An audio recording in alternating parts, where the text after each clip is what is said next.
شام کے اندر نیا وبال شروع ہو گیا ہے۔ آج النصرہ کے دہشت گردوں کا موٹار حملے دیکھنے کو ملے اور موٹار حملوں کی وجہ سے شام کے بہت سارے جو فوجی اہلکار ہیں وہ مارے گئے ہیں۔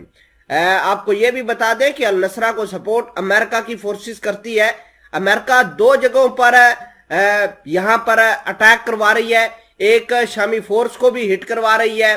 ایران کے اندر بھی النصرہ کے لوگ کام کر رہے ہیں، یہ جو احتجاج ہو رہا ہے، اور ٹرکی کے خلاف بھی یہ احتجاج، دھماکے اور اسی طرح کے کاموں میں ملوث پائے گئے ہیں۔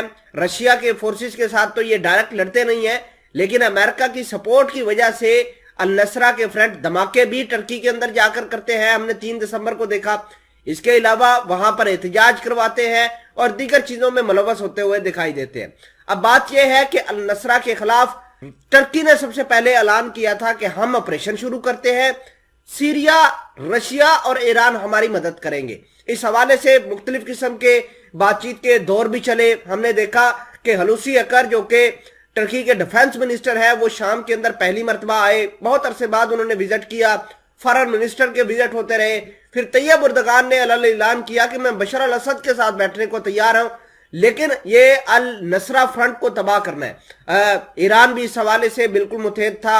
رشیا نے ان تینوں ملکوں کی آپس میں بات چیت کروانے میں اہم کردار ادا کیا، لیکن امریکہ نے بڑی ہی چلاکی کے ساتھ اب شام کے اوپر پہلے النصرہ کے تھرو اٹیک کروانے شروع کر دیے ہیں، اب دیگر لوگوں کے اوپر بھی کروائے گا، جس میں رشیا، ٹرکی، ایران شامل ہوں گے۔ خیر، اس حوالے سے بات چیت کرتے ہیں۔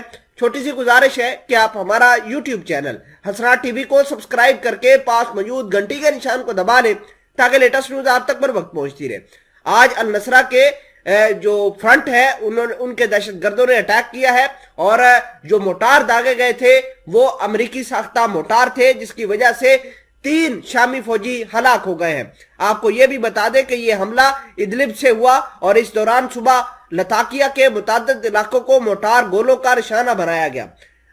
روس کے مطابق النصرہ سے وابستہ دہشت گردوں کے ٹھکانوں پر کارروائی کرنے کا فیصلہ کیا گیا ہے، اور آپ کو یہ بھی بتا دیں کہ آستانہ معاہدے کے تحت یہ طے ہوا تھا کہ صبح ادلب، ہما اور لتاکیہ کے بعض علاقوں سے شام کے زیر اقتدار علاقوں پر حملہ نہیں کیا جائے گا، لیکن ترک فوج اور اس کے حمایت یافتہ دہشت گرد نے بارہا اس معاہدے کی بھی خلاف ورزی کی ہے، جس کا خامیازہ اب شام کو، ٹرکی خود کو، ایران کو اور رشیا کو بھگتنا پڑ رہا ہے۔ ناظرین گرامی، آپ کو یہ بھی بتا دیں کہ یہی حملے جو ہے ایران، سیریا، رشیا اور ٹرکی کو متحد کرنے کی کوشش کر رہے ہیں، اور اگر ٹرکی پہلے گراؤنڈ آپریشن لانچ کرتا ہے تو سب سے زیادہ مسئلہ امریکہ کو ہوتا ہے۔